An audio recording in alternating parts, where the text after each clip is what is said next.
Hey, before we get to the video, I just wanted to remind everybody I've got a Masters of the Universe fan comic. I've got 6 graphic novels that I've created of a fan comic of He-Man and Masters of the Universe. It's a much more adult kind of Conan the Barbarian take on it. There's violence, there's adult situations, but I think I've put together a pretty fun and interesting story. These are volumes 1, 2, and 3, and I have volumes 4, 5, and 6 as well. If you're interested, hit me up. Also, I have a sketchbook, just black and white figure drawings, female figures. You know it's the good stuff. If you're interested in something like this, I've got copies of this as well. Hit me up, and for Christmas, holidays, or just if you like art, or you just want to put money in my pocket because you like me, that would be awesome. Anyway, that's all I've got. On to the video.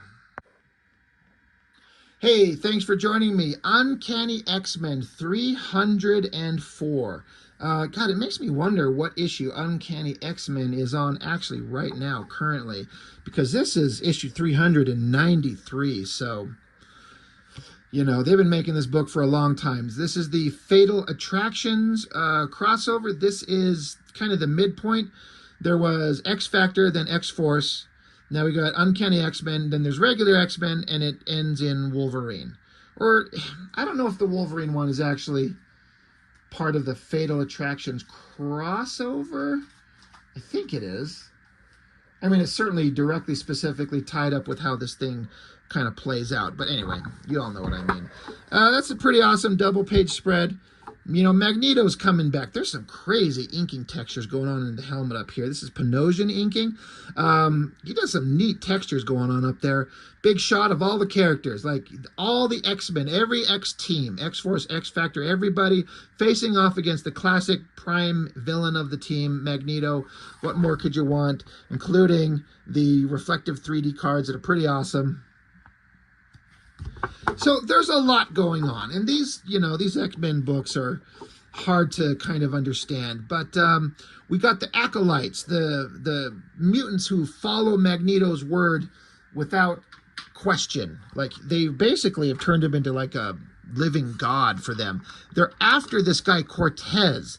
Now, we were introduced to him in the first 3 issues of the Jim Lee, Chris Claremont X-Men #1, issues 1, 2, and 3. Like, mutants that follow Magneto, but Cortez betrayed Magneto to his death, or so, again, we apparently thought.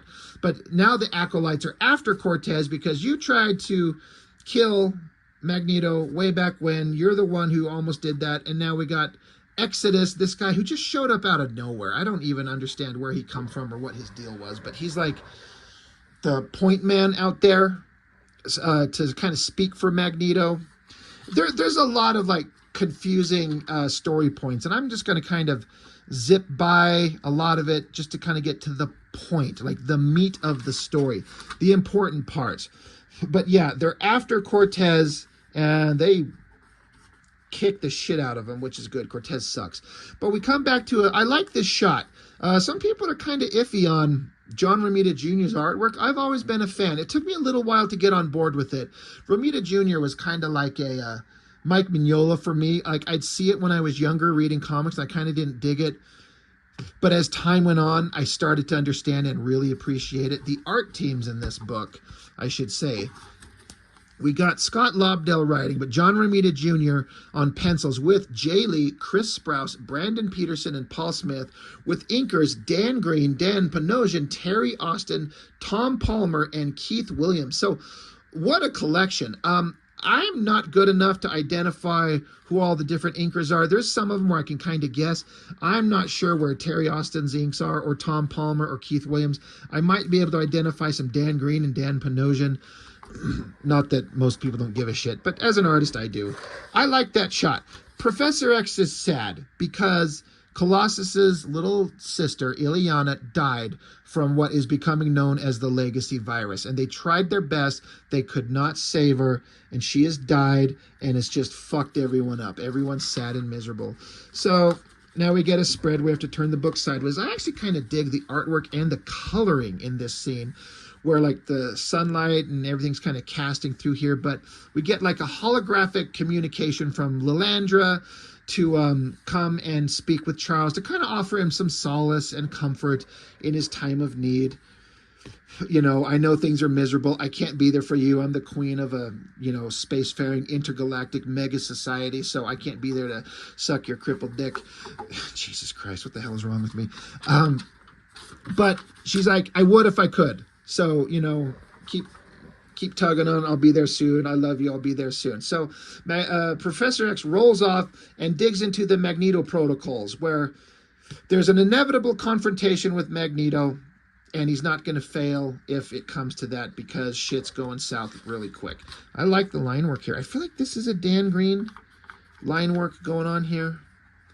I dig it. I think Dan Green fits pretty well with John Romita Jr. I think the best meshing of John Romita Jr. is probably Klaus Janson. That's the best inks to have. Now we're going to get into some Magneto stuff. We got to set up the story, the backstory of the villain. There's here's the X Mansion. We pull away all the way out into space, and then we get into some Brandon Peterson pencils. You got Magneto up in his Avalon, he calls it, the space station he basically stole from Cable. And so now we get a bunch of backstory, kind of like the point is to explain why Magneto is the way he is. And if you've been reading X-Men, you kind of know all this, but they need to drive it home a little bit more intensely to justify the fucked up shit he's about to do. But so we get to see some Jay Lee art. This is that style of his. Excuse me. Very rough and scratchy, and like this is that era where everyone kind of loved his stuff. It super kind of doesn't fit in an X-Men book very often, I don't think. It's kind of a weird, especially a weird kind of artistic jolt from the John Romita Jr., but this is going back in time to show shit that happened back in the day where horrible things happened. He's being attacked by people that are trying to hunt him down. He just wants to get away. He just wants to live. And he freaks out. His powers, he's got full command of them. And because these humans did terrible things, he forces these guys to turn their guns on themselves and shoot themselves. So he basically, he killed these guys. So we're getting into horrible things happen to him, so the monster arises out of him. This Jay Lee artwork I like it. We all like Jay Lee stuff. But again, his art on the right title is kind of important. And this is, I don't know. It's kind of fine. But another side spread. We got to turn it over. So this is John Romita. And I'm going to say these are Dan Panosian inks. This looks like kind of his cross-hatching line work. But I really like the textures he's doing on the metallic shines on Magneto's helmet. That stuff looks neat. But he's got to stand here and make a speech about I am Magneto and blah, blah, blah. And I am done playing nice. And it's time for people to listen to me. I'm awesome, and I'm going to go kick ass. And woe betide anybody who stand in my way. So, speaking of another artistic jolt, I know Chris Sprouse artwork anywhere I see it, and I love his work.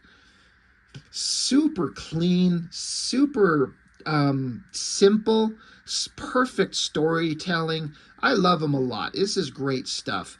At the time, I was not a fan because I'm stupid. But at the time, like I said, when this first came out, I was like, oh, this guy's boring. But now I look at it, I'm like, man, Chris Sprouse is one of my favorite artists. He's just so solid. His work on Tom Strong is perfect. But they're just kind of having a talk, Kitty and Storm, about all the horrible things that are going on. They need to go shopping, and it's like, oh, wouldn't it be crazy? Such a mundane, normal thing, just to go shopping rather than getting involved in all the crazy stuff that the X-Men get involved in.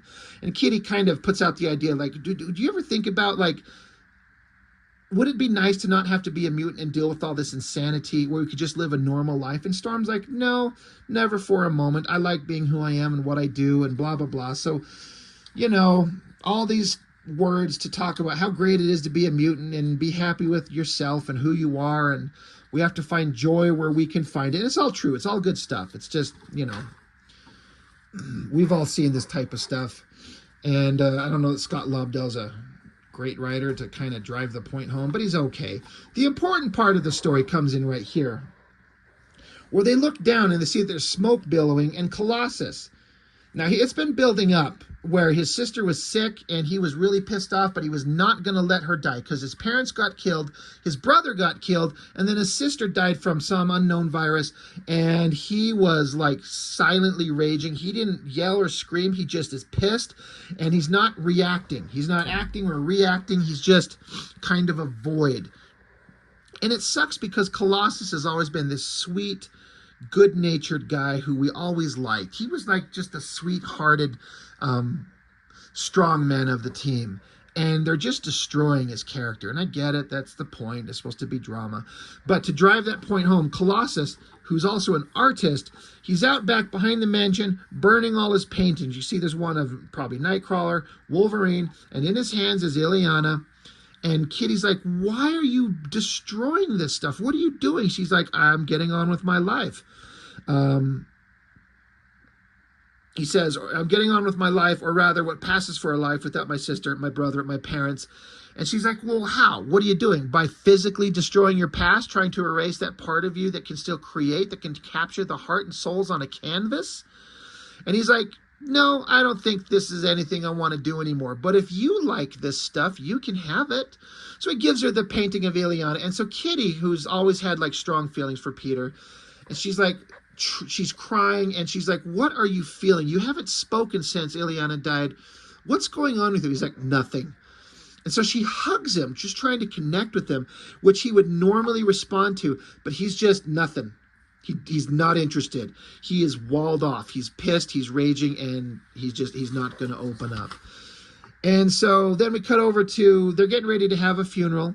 And so we get Bishop and Banshee having a conversation back and forth, again, about the future of the X-Men, the past of the X-Men, who we are, what we're doing. You're from the future. We got to see what the future is going to be. This is also kind of alluding to, if I'm understanding the timeline correctly, they're about to release Generation X #1 with Banshee in the leadership role of that. And that's coming up. And so some of this conversation is kind of building up to that. Like, you know, Banshee's going to be the leader of Generation X. So there's conversation going on. But now we get the funeral scene. And these things are kind of, I don't know why, I feel like I've seen this scene a million times where there's a funeral, and so we have to have this pretentious speech. And it's all well worded, I guess. Sometimes I feel like these writers are trying to shoot way far above their station and write shit that's more poignant than they have the ability to actually say. It's kind of fine. And this is the point of these books, and especially the X-Men. You know, life must go on. This is horrible. We all are sad and we're miserable, but, you know, I choose to move forward. I choose to fight for a better future. I'm going to stand with you, my friends. And she says here that Illyana, she taught us to cling to life with both hands, to wrest what happiness we can from each and every moment of our lives.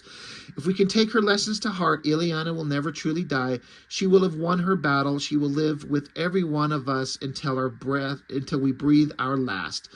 And Beast says amen. So yes, those are all good words. Those are, you know, it's well-meaning, but sometimes this, I don't know, these shots of like the entire team of a bunch of superheroes at a funeral, I don't know, something about it just feels like, it feels cliche, but they're trying to drive home the importance of this moment for the team, and especially for the big guy. Meanwhile, from above, giant scary things are happening, but we don't know it yet. So everyone gets together, everyone's hugging, especially like Kitty, who was very close to Illyana, as was Cannonball. They're talking back and forth. Some of these guys, like Shatterstar and Feral, they're like, we didn't really know this person. We don't really understand what's going on. We should be addressing the recent assault on Cable, who was almost killed in the last issue of X-Force by Magneto. Everything's kind of miserable. A lot of them are standing out in the parking lot, getting ready to like drive away. And Professor X stops and grabs Colossus and says, son, I want you to know how sorry I am. And Colossus, I love this artwork, and I love that pose, that face shot. I think this stuff looks really great. I love that shot. But he's like, are you, sir? Why do I doubt that? And he swipes his hand away, like, you know, releasing himself from Professor X's grasp. He says, is it because I have trouble believing anything you have to say? He says, when I left Russia and came to fight with you, You said to me, power such as yours belongs to the world, Peter, to be used for the good of all. And so he's basically pissed off. He's like, I trusted you. I came here to do the right thing. And he's like, never once did I falter, did I question the validity, the cost of your dream. No, Xavier, I did not fail you. You and your dream failed me. Worse, it failed Ileana, and for that I will never forgive you. So Colossus is finally unloading. Whether he's right or not, I mean, he's got a right to feel the way he does. He's got a lot of unprocessed trauma and pain. Again, parents dead. You watch them die horribly. His brother's dead, and his sister just died. He's done. The good man that was Colossus is kind of lost. And so Cyclops is like, well, hold on, Peter, hold on. Like, you're a little out of line. And Professor X is like, no, he's absolutely right. And then we see a voice from off panel that says, how fortuitous for everyone. Back to Brandon Peterson artwork. Magneto is shown up. Now, this is, at the same time, a pretty awesome spread. Very energetic. I love the energy pouring off Magneto. The ink work looks really solid. It looks really good. Holy fucking Lord, is there so many words. But this is X-Men Comics. It's got to be a speech. I have to say, I don't think that pose on Magneto works, because to me, every time I see it, it looks like he was falling down and he's like putting out his arms and his hands trying to slow himself down, like, whoa, holy shit. It doesn't look ominous. It doesn't look imposing. It looks silly. Specifically the positioning of his legs. Like, it was just this top of him. That's pretty epic. But the spread legs and the feet up, to me, it just looks like he's trying to screech to a halt, and it kind of deflates the drama. But all the line work in it, I mean, I was never a huge fan of Brandon Peterson when he started, but this is him getting better. He's getting better and better, and he turns into a fantastic artist. This is kind of like him getting better, but not my favorite, but it's still pretty good. Like, it's a pretty epic shot. And again, the colorist is really selling it. The inks look great. It's a pretty epic shot. Big double page spread of Magneto showing up, making a big speech about how Magneto is sick of mutant suffering, and I'm going to create a home for mutants to live in. I've got my acolytes here. We're all going to kind of do this thing, and you are welcome, but by God, stay out of my way. So all the X-Men charge up. They're going to, it's Magneto. We have to fight, right? A little bit of foreshadowing here. Wolverine's like, holy shit, like, we got to get on this. And Cyclops says, stay calm, Wolverine, until we know what we're up against. You are the drop-dead last person I want slugging it out with Magneto. Yeah, no kidding. So, before I address the story, I have to say, when I flipped these pages, when I first read these as a kid, and I haven't flipped through these books in a long time, in years, but I remember flipping through these pages, and I'm like, who the fuck drew this? This shit sucks. And that's harsh. It's completely competent, but I'm like, these are weird looking faces, and I'm like, well, who could this be? And the only artist that I can't identify in terms of pencils is Paul Smith. And now I know his work.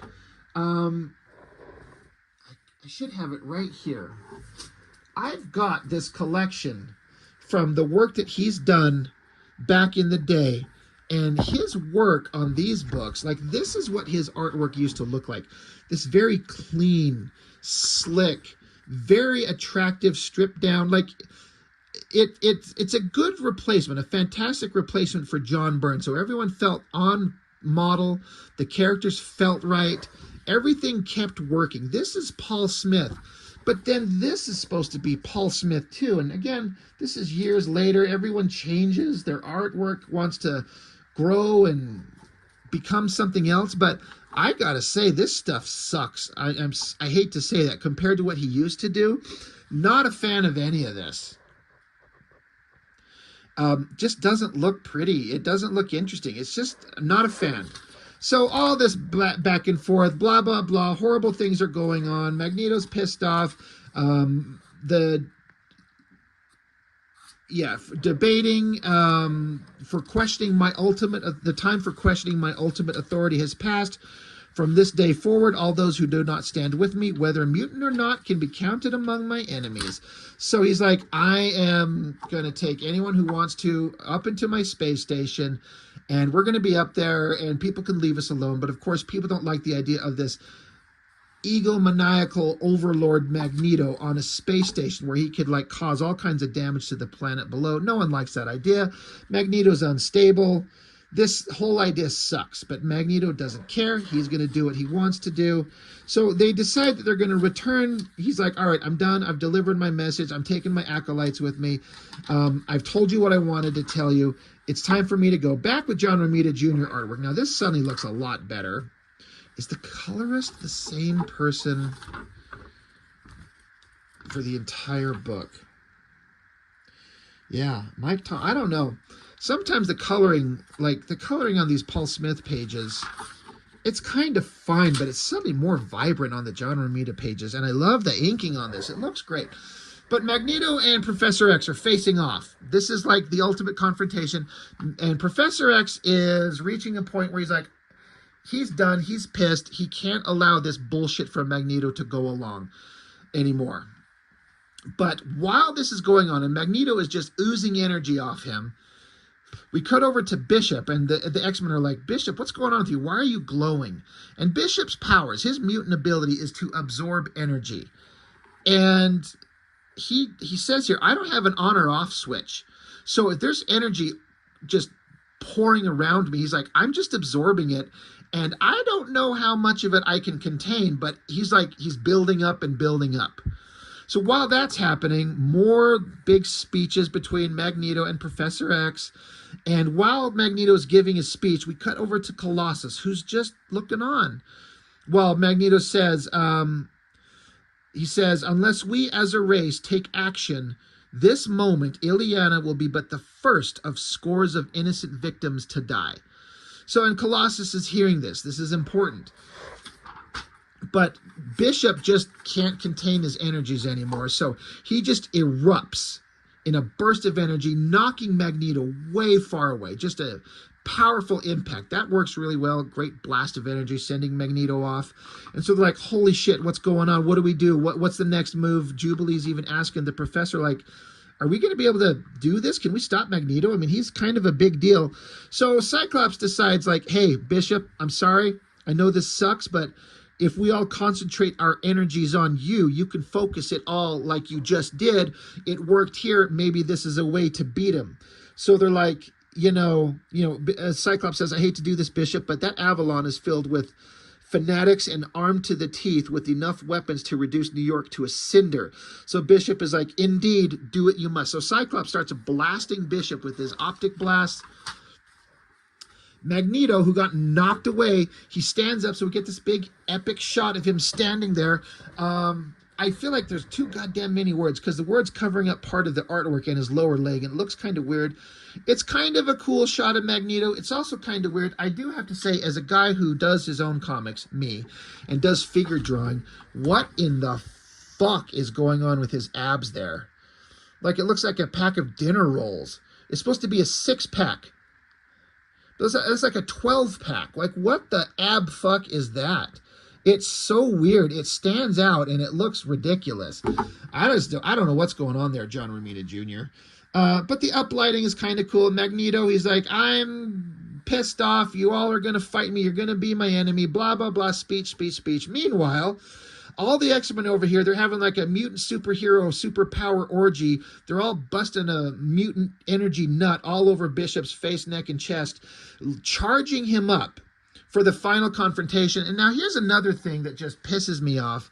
It's one of these things that all these writers do, and it's something that Claremont started, and it doesn't need to happen, and it's kind of embarrassing and dumb in my opinion. Rogue, who has a very strong connection to Magneto, if you've read X-Men, you know about all that.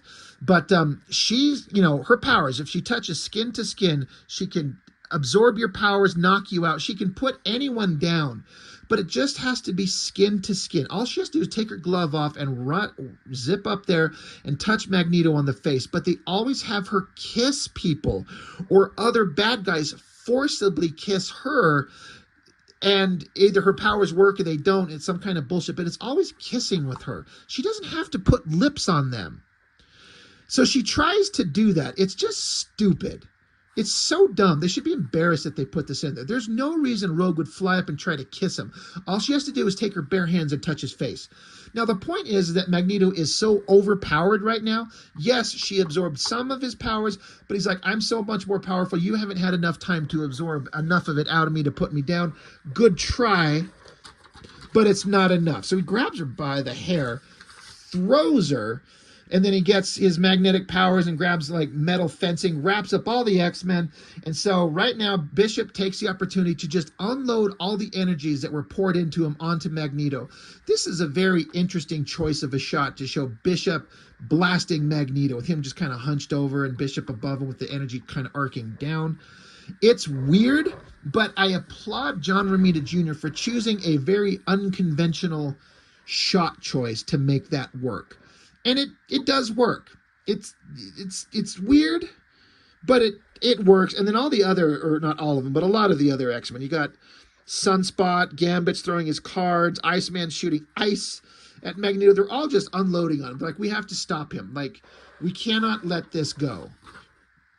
But the problem is that the space station, like Magneto brought the space station down, and it's hovering above them. And Magneto is keeping it held together by sheer force of will, as they say.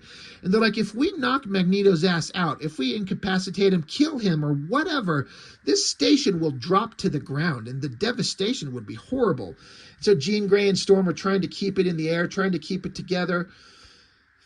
But what do? Like, this is dangerous. This is bad. Do we stop Magneto? But we've got this giant object hovering above us. This is bad. What could possibly go wrong to make the situation any worse? Well, Bishop is unloading on Magneto, and the implication is that Magneto's going to lose. Like, he is on the ground, and the X-Men have the upper hand. Colossus sneaks up from behind. And I got to say, I was shocked that this happened, but Colossus stops Bishop. He is so pissed off. He is so done with Professor X. He's so broken and broken and hurt, that he's like, I am done pretending that I'm okay. He's like, basically, he stops Bishop and says, Magneto, if you will have me, I would rather be with you now. And the X-Men are like, you got to be telling me. Holy shit. Somebody telling me someone's controlling Peter's mind. And Peter says, for the first time in months, I feel like I'm in control. He feels happy. He's like, this is where I need to be. This is what I need to do. So Colossus has betrayed the X-Men. That's a great shot. I think the coloring is fantastic. The metal texture works really well. I remember reading this as a kid and found it kind of shocking. Like, oh, god damn. They've been building up to it, and it kind of pays off in the story. They've been building up to this, so can't really hold it against him. And Magneto's like, of course, Colossus, thank you. So Magneto, zips Colossus up into the sky. So now we get back to the face-off between Professor X and Magneto. More speeches. And Professor X, God, they have another page. We have to flip it on its side. More of those crazy ab shots. Good Lord. But I kind of appreciate the head-to-head battle, the inking, the drawing, the coloring. It's all pretty good. I like it, but good Lord, are they having a hell of a speech. Conflicting ideologies coming together, and Professor X has had enough. He kind of goes out of his way, he decides that he's going to take over Magneto's abilities, which he does. I'm not sure how he does it with his mask on, his helmet on. It probably says some here.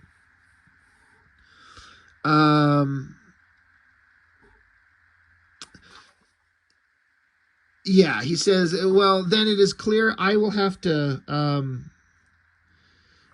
he says, I'm going to use my mental powers to commandeer Magneto's own.